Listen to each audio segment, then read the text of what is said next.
에센셜 101제 이제 생명보험의 2에 2편으로 넘어가 보도록 하겠습니다. 24번째 출제 포인트 생명보험의 개념 및 운영 원리. 쉬운 내용이죠. 그죠? 예, 뭐 보험료 산출의 기본 원리다 이렇게 보셔도 될 것 같습니다. 세 가지가 있었습니다. 뭡니까? 대수의 법칙, 수지상등의 원칙, 생명표현 뭐 잘 아시는 내용이죠. 그죠? 주사위 생각하시면 될 것 같죠? 다수를 대상으로 관찰하게 되면 사고의 발생 가능성 예측 가능하다. 대수의 법칙이 한 번씩씩 문제 출제가 되고 있습니다. 수지상등의 원칙, 생명표 기억을 해두시고요. 생명표의 특징적인 내용은 자 1년에 몇 명 정도 사망 또는 생존할 것이냐 예죠. 그 다음에 또 하나는 2024년 4월부터 제10회 경험 생명표가 적용이 되기 시작했다는 점 구별만 해두시면 되겠습니다. 25번째 에센셜 보겠습니다. 보험료 산출 방식 두 가지가 있었습니다. 3이온 방식과 현금 흐름 방식. 뭐 여러분 잘 아시는 내용이죠. 주로 현금 흐름 방식으로 우리는 보험료를 계산하고 있습니다. 예전에는 3이온 방식. 3이온이 뭡니까? 위험률, 이자율, 사업비율. 그래서 보수적인 표준 기초율을 적용을 한 게 3이온 방식이고요. 지금 현재 보험료 산출 방식이 현금 흐름 방식은 회사별 최적 가정으로 보험료를 산출합니다. 그래서 3이원 방식 플러스 해지율, 뭐 옵션, 제보 뭐 이런 것들 다 고려를 한다는 거죠. 2013년부터 현금 흐름 방식을 사용해서 보험료를 산출한다. 최근에 시험 문제 나온 지문 중에 이제 부가보험료에 대한 문제가 한번 나온 적이 있습니다. 부가보험료는 뭡니까? 우리가 위험보험료, 저축보험료, 부가보험료 이렇게 얘기를 하는데 위험보험료는 예정 위험률을 기초로 산출된 보험료. 저축보험료는 예정 이율을 토대로 해서 산출된 보험료. 그럼 부가보험료는 예정 사업비율, 사업비율과 관련된 내용이죠. 예정 사업비율을 기초로 계산된 보험료를 우리가 부가보험료라고 한다. 뭐 잘 아시는 내용이겠지만 다시 한번 기억을 해두시고 다음 26번째 책임준비금 구성 항목. 자, IFRS 17이 적용이 됐죠. 자, 이 기준으로요. 자, 2023년도에 도입이 되었는데요. 시험 문제에 그동안 이제 작년 처음이었는데 2024년도가 처음인데 어떻게 나올까? 이렇게 많이 나오진 않았어요. 근데 개념상으로는 여러분께서 알아두셔야 될 것 같습니다. 자, 그동안 우리가 원가 기준으로 보험 부채를 평가를 했는데 이제 시가 기준으로 하겠다라는 거죠. 시가 기준. 그래서 뭐 현재 그때그때 평가하는 그 시점의 가치로 다 평가를 하겠다라고 하는 겁니다. 그래서 보험계약 부채를 크게 자녀보장 부채, 발생사고 부채 두 가지로 나눈다. 요 정도 알아두시면 될 것 같고요. 뭐 보험계약 마진 정도가 용어로 물어보는 문제가 나올 수 있지 않을까 싶어서 보험계약 집합 내 보험계약에 따라 보험계약 서비스를 제공하면서 인식하게 될 미실현 이익을 우리가 보험계약 마진이라고 한다. 뭐 용어 정도만 다 이해하기는 쉽지는 않으실 것 같고요. 용어 정도는 알아두시면 좋겠습니다. 다음 27번째 책임준비금의 구성 항목인데 요거는 IFRS 17 적용 이전 내용입니다. 자, 책임준비금은 기본적으로 보험회사가 장래 지급하는 보험금 이 부채죠, 그죠? 장래 보험금 지급해야 되는 거죠. 다. 그래서 미리 적립을 해놓은 금액을 우리가 책임준비금이라고 얘기를 합니다. 미상각 신계약 비율은 거 아닙니다. 그래서 다음 중 책임준비금의 구성 항목에 해당되지 않는 거. 그렇게 해서 미상각 신계약비를 정답으로 물어보는 문제가 자주 출제가 되고 있고요. 용어로 물어보는 문제는 보험료 적립금. 키포인트는 뭡니까? 책임준비금의 대부분을 차지하는 것이 바로 보험료 적립금이다. 요거 기억해 두시고 그다음 뭐 지급준비금 정도 알아두시면 될 것 같습니다. 이렇게 책임준비금의 적립이 필요한 이유는 뭐냐면 이 자연보험료와 위험보험료 때문에 그렇습니다. 그래서 자연보험료가 뭡니까? 이제 1년 만기 정기보험이다라고 생각을 하시면 개념이 딱 들어오실 것 같아요. 그래서 매년 계약자는 피보험자는 나이가 들어가겠죠. 매년 시간이 흘러가면서 위험보험료가 올라가게 됩니다. 그래서 처음엔 조금 내다가 나중에는 엄청나게 많이 내야 되겠죠. 자, 그러면 계약자 입장에서는 가면 갈수록 보험료를 많이 내야 돼. 엄청나게 부담이 되지 않겠습니까? 자, 이 자연보험료를 계약자가 선택한 납입기간에 걸쳐서 예정 이율을 고려를 해서 평균보험료, 정액의 평균보험료 방식으로 보험료를 납입을 합니다. 그래서 처음에는 많이 냈다가 나중에 많이 낼 걸 이제 나중에 적게 내게 되는 거겠죠. 그죠? 그래서 미리 돈을 받아 놓은 거를 보험회사 다른 데 쓰면 안 되겠죠. 그래서 책임준비금이라고 하는 이 금액으로 반드시 적립을 해둬라. 이게 바로 책임준비금의 개념입니다. 그래서 대부분의 생명보험 상품은 평균 보험료를 산출하기 때문에 책임준비금 적립이 필요하다라고 해야 맞는 내용이 되겠습니다. 기억을 이것도 좀 해두시면 좋을 것 같습니다. 다음 28번째. 계약 전 알릴 의무, 고지 의무. 여러분 뭐 잘 아시는 거죠. 계약자 피보험자가 계약하기 전에 보험회사에 반드시 알려야 될 내용들을 우리가 계약자 알릴 의무, 보험의 승낙, 계약의 승낙에 영향을 미칠 수 있는 아주 중요한 내용들이겠죠. 자, 만약에 이 알릴 의무, 고지 의무를 위반을 했을 때는 보험회사는 보장을 해지하거나 계약을 해지하거나 보장을 제한할 수가 있습니다. 그런데 시험 문제 많이 나오는 건 뭐냐? 이럴 경우에는 계약을 해지하거나 보장을 제한할 수 없다라는 거죠. 주로 어떤 내용들이냐면 보험회사의 귀책 사유라고 볼 수 있겠죠. 자, 암기 1, 2, 3로 해주셔야 될 것 같습니다. 회사가 알고 있었거나 과실로 인해 알지 못한 경우 해지 못합니다. 보험회사가 그 사실을 안 날로부터 1개월 이상 지난 경우 해지 못합니다. 그러니까 1개월 이내에 해지할 수 있다는 거죠. 보험금 지급 사유가 발생하지 않고 2년, 계약 체결일로부터 3년, 1, 2, 3죠. 예, 요거 기억을 해 두셔야 됩니다. 이럴 경우에는 보험회사는 계약을 해지하거나 보장을 제한할 수는 없습니다. 보장성 보험의 개념에 대해서도 시험 문제에 계속 출제가 되고 있습니다. 뭐 아주 기본적인 내용이죠. 기준 연령 요건에서 생존 시 지급되는 보험금의 합계액이 이미 납입한 보험료를 초과하지 아니하는 보험이다. 저축성 보험은요, 초과하는 보험이다. 이렇게 구별을 해두시면 되겠습니다. 다음 29번째 청약 철회 보겠습니다. 예, 청약일에도 철회가 가능합니다. 보험증권을 받은 날로부터 15일, 청약일로부터 단 30일을 초과할 수 없다. 요거 가장 기본적인 청약 철회 가능 내용이죠. 증권을 받기 전에는 철회를 할 수 없다. 이거 틀렸죠. 증권을 받지 않았더라도 청약 당일도 예, 청약 철회가 가능합니다. 시험 문제는 어떤 게 나옵니까? 청약 철회 안 되는 계약이 뭡니까? 진단 계약. 보험기간이 90일 이내인 계약. 전문금융 소비자가 체결한 계약은 청약 철회가 안 됩니다. 그럼 여기서 전문금융 소비자는 누굽니까? 국가, 지방자치단체, 한국은행 금융회사, 주권상장법인 등과 같이 자산의 규모라든지 아니면 이 위험을 판단할 수 있는 능력이 어느 정도 있는 그런 소비자를 우리가 전문금융 소비자라고 얘기를 합니다. 그래서 주권 비상장법인, 얘는 일반 금융 소비자예요. 이렇게 바꾸어서 출제가 될 수도 있습니다. 이제 이런 전문금융 소비자가 체결한 계약은 청약 철회가 안 됩니다. 계약 취소가 가능합니다. 계약자는 계약 취소할 수 있죠. 어떤 경우입니까?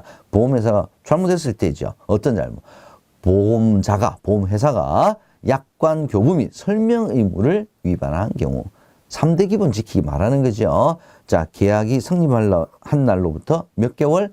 3개월 이내에 계약을 취소할 수 있습니다. 6개월, 1년 아닙니다. 계약의 성립은 계약자의 청약, 보험회사의 승낙만으로 계약이 성립이 됩니다. 보험료 납입, 보험 증권의 교부 아무 상관이 없죠. 다 여러분들 아시는 내용입니다. 30번 보겠습니다. 보험계약 내용 변경할 수 있죠. 대부분이 다 보험회사 승낙을 받아야 됩니다. 그러나 요거 하나, 보험 수익자 변경은 보험회사의 승낙이 필요치가 않습니다. 다만 보험금 지급 사유 발생 전에 누구의 서면 동의? 피보험자의, 보험 수익자 아닙니다. 피보험자의 서면 동의를 받아야 됩니다. 보험회사 승낙 여부와 관계없이 변경 자체가 안 돼요. 안 되는 게 있습니다. 피보험자 변경 안 됩니다. 변액 유니버셜 보험의 보험기간, 의무납입기간 이거 변경이 안 됩니다. 그래서 시험 문제에서 변액 유니버셜 보험의 보험기간도 변경할 수 있다. 이렇게 출제가 될 수 있는 함정으로 나올 수가 있습니다. 보험계약의 특성 중에서는 부합계약성이 주로 많이 나옵니다. 부합계약성은 뭡니까? 보험약관, 보험약관을 통해서 계약이 이제 체결이 되는데 보험약관은 개개일에 맞춰서 다 개별로 작성 못하죠. 그죠? 그래서 누가 작성합니까? 보험회사가 미리 작성한 약관을 계약자는 전체로서 승인할 거냐 아니면 전체로서 거절할 거냐 이러한 특성을 가지고 있는 것이 부합계약성입니다. 그래서 누가 작성했다고요? 보험회사 약관 작성했죠. 그래서 작성자 불이익의 원칙이 적용이 된다라고 하는 것이 부합계약성의 내용입니다. 31번 책임개시와 부활 보겠습니다. 보험회사의 책임개시는 제1회 보험료를 받은 때부터죠. 부활은요. 미납, 보험료 미납으로 해지가 돼야 됩니다. 해약 환급금 수령하지 않았어야 되고요. 예, 해지된 지 3년 이내에 연체보험료 등을 납입을 하고 부활 신청 가능하죠. 이때는 신계약을 체결하는 프로세스와 동일하다. 특별부활은 뭡니까? 강제집행 등으로 보험계약이 해지된 경우 계약자 명의를 누구 명의로? 수익자로 변경을 합니다. 예. 계약자 명의를 수익자로. 요거 시험 문제에 한 번씩 나옵니다. 그래서 동의를 받아야 되는데 계약자 명의를 수익자로 바꾸는 거니까 누구의 동의를 받아야 되겠어요? 당연히 계약자의 동의를 받아야 되겠죠. 그래서 피보험자의 동의를 받아서 부활을 청약할 수 있다. 이런 함정이 나올 수가 있다는 점 기억을 해 두시고요. 자, 금융거래 당사자 간에 소비자와 보험회사, 금융회사 간에 분쟁 발생할 수 있죠. 분쟁이 발생하게 될 때는 누구에게 조정 신청 가능하다? 금융감독원장입니다. 생명보험협회장 이런 거 아닙니다. 금융감독원장에게 분쟁 조정 신청 가능하고요. 피보험자, 타인의 사망을 담보로 하는 보험계약의 경우에는 피보험자의 서면 동의 반드시 필요하죠. 자, 이럴 경우에도 피보험자의 서면 동의는 장래를 향하여 언제든 철회가 가능합니다. 과거는 안 된다는 거죠. 장래를 향해서는 언제든지 철회가 가능하다. 다 아시는 내용들 정리 한번 해봤습니다. 세금으로 넘어가 보도록 하겠습니다. 보험료 납입 시 세제 혜택 중에 이제 중요한 게 보장성 보험료, 연금 보험료, 연금 좋죠. 세액공제 이 두 가지가 가장 대표적인 거죠. 그 중에서 보장성 보험료 두 가지로 나눠집니다. 일반 보장성 보험료와 장애인 전용 보장성 보험입니다. 한도는 똑같아요. 공제 한도는 연 100만 원인데 뭐가 다르냐? 세액공제율이 다르죠. 일반 보장성 보험 12%, 장애인 전용 보장성 보험은 15%입니다. 12, 15를 물어보는 문제 출제가 될 수 있습니다. 자, 어떤 경우에 대상을 누구로 하느냐에 따라서 세액공제를 받을 수 있냐 없냐가 정해지는 거죠. 세액공제를 받기 위해서는 일반 보장성 보험료는 기본공제 대상자를 피보험자로 해야 가능합니다. 장애인 전용 보장성 보험은 장애인이 피보험자, 수익자일 때 가능한 거죠. 그래서 기본공제 대상자의 요건 문제도 한 번씩 나옵니다. 직계 존속, 부모라고 보시면 될 것 같습니다. 배우자, 직계 비속, 자녀라고 보시면 될 것 같고요. 그 다음에 형제, 자매, 이 이제 기본공제 대상자에 해당이 되는데, 자, 일단 소득 금액은 100만 원으로 동일합니다.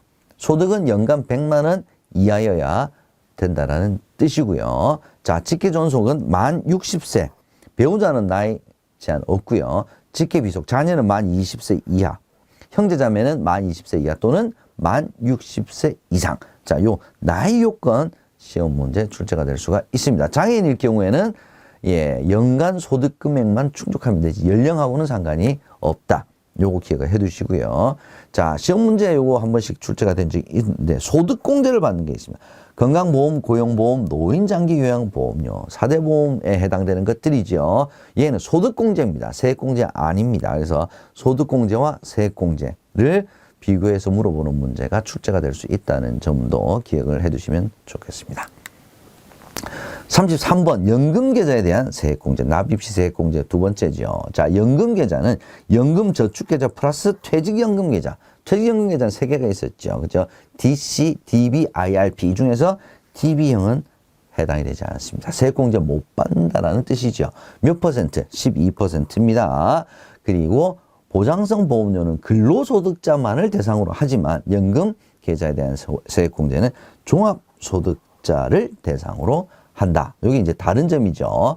자, 12%인데 15%로 세액공제율을 높여주는 사람이 있습니다. 상대적으로 좀 소득이 좀 적다라고 생각하는 기준금액, 종합소득금액 4,500만 원. 근로소득만 있는 경우에는 5,500만 원 이하인 경우에는 몇 퍼센트? 15%. 까지 세공제를 받을 수가 있습니다. 12, 15 요거 기억을 해두시기 바라고요. 4,500만 원, 5,500만 원도 기억을 해두셔야 될 것 같습니다. 한도가 있습니다. 한도. 자, 연금저축계좌는 600만 원 한도입니다. 600만 원. 퇴직연금계좌까지 합치면 900만 원이 되겠죠. 퇴직연금에만 900만 원 가입을 했다. 납입했다. 얘는 900만 원 다 받을 수 있습니다. 연금저축에 900만 원 했다. 퇴직연금 빵. 이랬을 때는 600만 원까지 밖에 안 된다. 요 차이를 구별을 해주시면 될 것 같고요. 예, ISA 계좌 만기 시에 추가 납입액 10% 300만 원 한도까지 추가해서 계산을 한다는 점도 기억을 해두시면 되겠습니다. 시험 문제 이런 거 나왔네요. 연금계좌 세액공제 요건에 해당하지 않는 것은 연금계좌 수령 한도 내에서 인출해야 된다. 이하고는 상관이 없는 거죠. 연금계좌 수령 한도 내에서 인출해야 된다는 것은 연금소득에 대한 저율 분리과세 요건에 해당이 되는 내용이니까 전혀 세액공제와는 납입 세액공제와는 관련이 없는 내용입니다. 계속해서 이제 올해 추가가 된 내용 중에 1주택 고령 가구가 가격이 더 낮은 주택으로 이사한 경우에 연금계좌 추가 납입 허용 세액공제 받을 수가 있습니다. 자, 요건이 있었죠. 그죠? 이번에 이제 처음으로 추가가 되는 내용인데, 이제 어떤 요건이 있습니까? 거주자 또는 배우자가 60세 이상, 1주택 소유, 기준주가 12억. 그죠? 그 다음에 연금주택 양도일로부터 6개월 이내에 그 차익을 연금계좌에 납입을 한 경우, 한도 총 1억 원까지. 요거, 얘는 뭐 시험 문제에 그래도 한번 출제가 될 가능성은 있다. 이렇게 봐집니다. 기억을 해두시면 될 것 같고요. 연금저축과 연금보험은 다른 거죠. 연금보험은 생명보험 회사에서만 판매를 하는 것이고요. 이자 소득으로 과세가 됩니다. 다만 저축성보험 비과세 보험 차익에 대해서 비과세 혜택은 받을 수가 있습니다. 연금저축은 납입 시 세액공제가 있고요. 받을 때 저율 분리과세 혜택을 누릴 수가 있습니다. 1,500만 원 이하일 경우에 연금소득으로 과세가 된다라는 점 정도만 차이를 여러분께서 구별해 두시면 되겠습니다. 34번 출제 포인트. 예, 저축성 보험의 보험 차익 비과세 요건 보겠습니다. 세 가지가 있었습니다. 그죠? 일시납 저축성 보험, 월 적립식, 그 다음에 종신연금 수령하는 저축성 보험 이렇게 세 가지가 있는데 그 중에서 일시납 저축성 보험의 비과세 요건, 월 적립식 저축성 보험의 보험 차익 비과세 요건, 이거는 뭐 암기하시는 수밖에 없습니다. 시험 문제 나올 수 있는 게 그럼 보험 차익의 개념이 뭐냐? 만기 보험금, 중도 환급금에서 납입한 보험료를 차감한 금액을 우리가 보험 차익이다라고 얘기를 하고요. 이 보험 차익에 대해서 비과세 혜택을 받기 위해서는 일시납 저축성 보험은 10년 이상 돼야 되고요.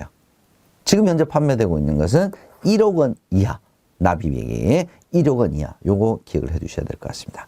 월적립식 저축성 보험은 최초 납입일로부터 만기일까지 얘도 10년 이상, 납입기간 5년 이상, 매달 납입보험료 균등 선납기간 6개월 이내 월 납입보험료 150만 원 이하, 이 조건을 어떤 게 시험 문제에 나와도 이상하지가 않을 정도로 얘는 다 암기를 해 두셔야 됩니다. 함정은 1년 이내, 선납기간 1년 이내 이렇게 함정이 나올 수도 있습니다.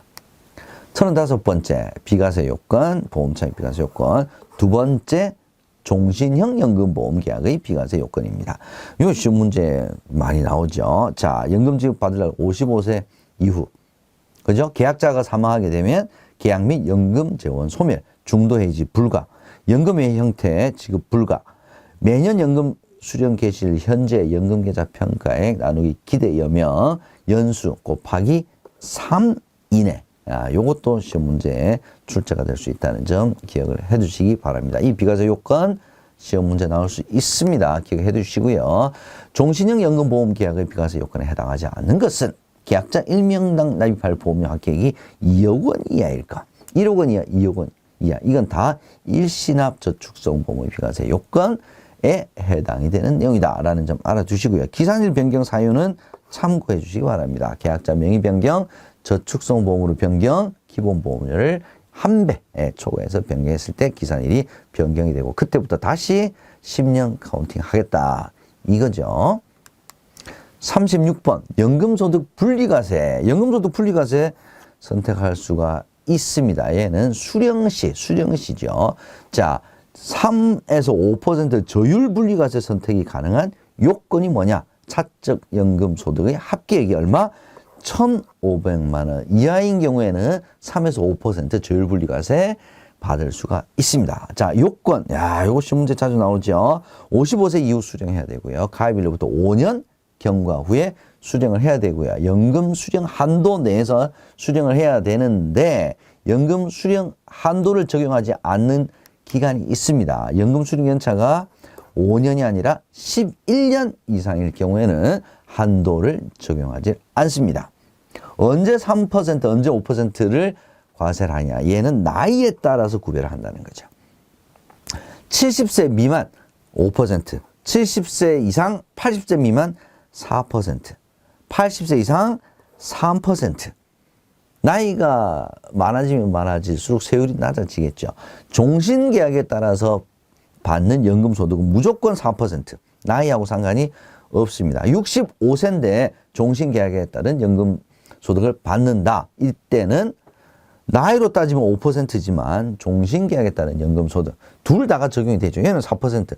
자, 4, 5 어떤 걸 적용할 것이냐. 두 가지 이상 동시 충족할 경우에는 낮은 세율인 4%를 적용을 한다. 이렇게 구별해 두시면 되겠습니다.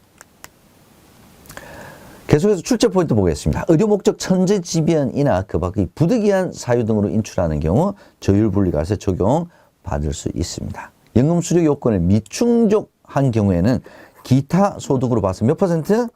15%. 사적 연금 소득의 합격이 1,500만 원을 초과했어요. 자, 이럴 경우에는 예전에는 다 종합과세로 됐는데 종합과세 할래, 15% 분리과세 할래 둘 중에 하나를 선택할 수 있다는 점 이해를 기억해 주시기 바랍니다. 비과세 종합저축 또 나옵니다. 비과세 종합저축은 65세 이상 장애인자 5천만 원, 요 앞에 똑같이 봤죠? 자, 여기서 포인트는 뭐냐? 은행과 증권회사에서는 취급할 수 없다.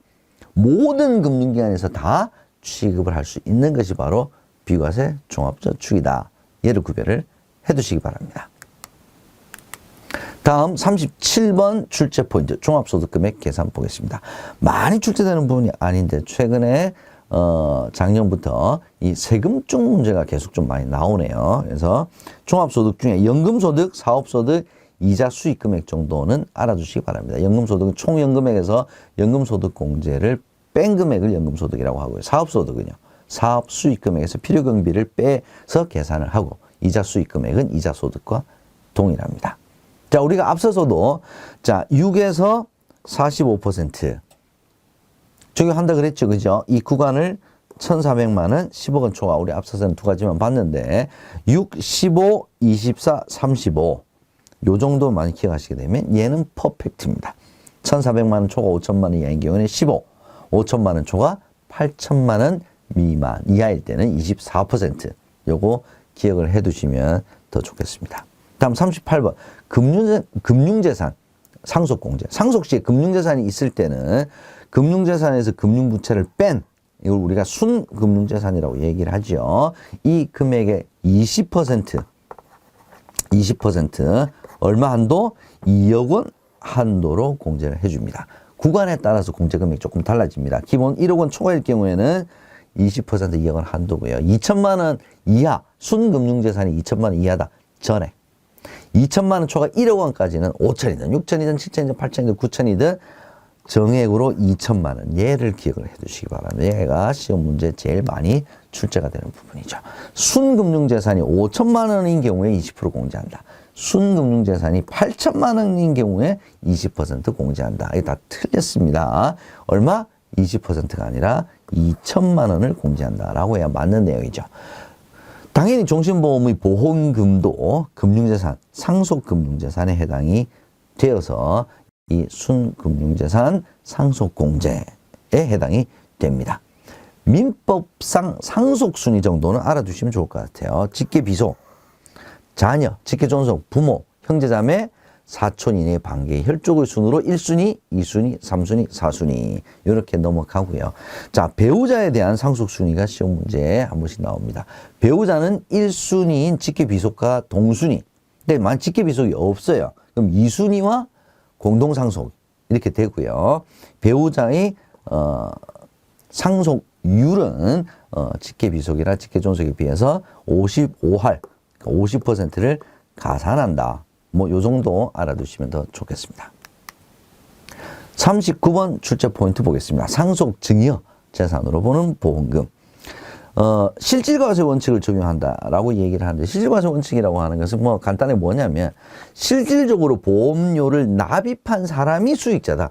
그럼 자기가 보험료 내고 자기가 받았다. 이러면 과세 없어요. 상속세 증여세도 과세가 없다는 뜻입니다. 근데 실제 보험료 납입자와 수익자가 달라요. 즉 뭐냐면, 보험료는 다른 사람이 냈는데 자기가 보험료 받았다. 보험금을 받았다. 이건 과세를 하겠다는 겁니다. 그럼 증여냐? 상속이냐? 사망을 했냐?